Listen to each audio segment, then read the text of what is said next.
பொதுவாக பலகாரம் சுட்ட எண்ணெய்களை சமையலுக்கு பயன்படுத்தலாம். ஆனால் அது அதிக கருப்பாக மாறியிருந்தால் அந்த எண்ணெயை சமையலுக்கு பயன்படுத்தக் கூடாது. கீழே கொட்டிவிட வேண்டும். முடிந்தவரை ரீஃபண்ட் ஆயில் பயன்படுத்த வேண்டாம். செக்கு எண்ணெயை அதிகமாக பயன்படுத்துங்கள். ஏனென்றால் கிச்சனில் அதிக பிசுபிசுப்பு ஏற்படுவது ரீஃபண்ட் ஆயில் தான். கடலை எண்ணெய் கெடாமல் இருக்க சிறிது புளியை போட்டு வைக்க வேண்டும்.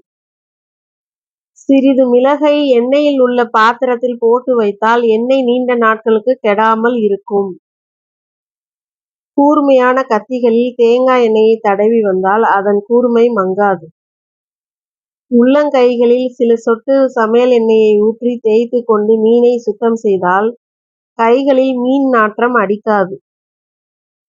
கொஞ்சம் நீரில் கடுகு எண்ணெயை கலந்து மிருதுவான துணியில் நனைத்து மர சாமான்களை துடைத்தால் வார்னிஷ் செய்தது போல் இருக்கும்.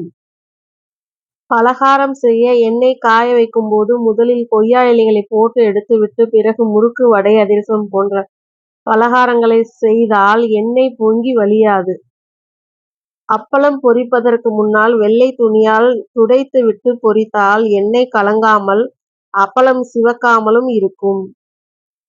பலகாரம் செய்த பிறகு மீதமாகும் சுட்ட எண்ணெயில் வாழைக்காய் வறுவல் செய்தால் சுவை கூடுதலாக இருக்கும். பொதுவாக மீன், கறி, அசைவ சமையலுக்கு எள்ளெண்ணெய் பயன்படுத்துவது மிகவும் நல்லது. சாம்பார், ரசம், கீரை, காய்கறி பொரியல், கூட்டு செய்யும் போது கடலை எண்ணெயை பயன்படுத்துவது நல்லது. மீன் குழம்பு செய்யும் போது கொஞ்சமாக கடுகெண்ணெயும் சேர்த்து கொள்ளலாம்.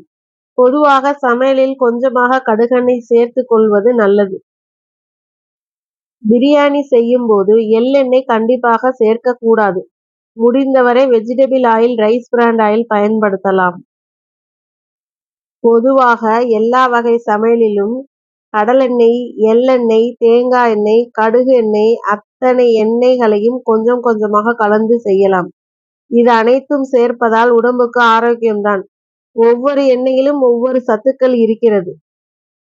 வெரைட்டி ரைஸ், தேங்காய் சாதம், நெய் சாதம், தக்காளி சாதம் போன்றவற்றிற்கு தேங்காய் எண்ணெய் தாளித்தால் மிகவும் வாசனையாகவும் சுவையாகவும் இருக்கும்.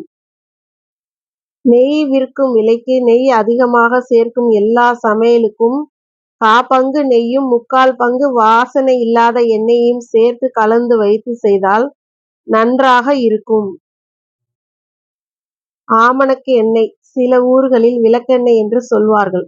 இந்த எண்ணெயும் நம் உணவுகளில் சேர்த்து கொள்ள வேண்டும். இதுவும் உடம்புக்கு மிகவும் நல்லது.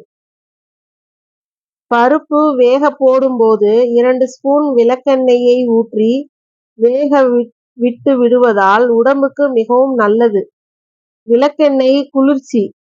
பருப்பில் வேக வைப்பதால் எந்த வாடையும் தெரியாது. சில பேர் பச்சரிசி தான் சாப்பிடுவார்கள். அந்த ஊர்களில் பச்சரிசி தான் கிடைக்கும்.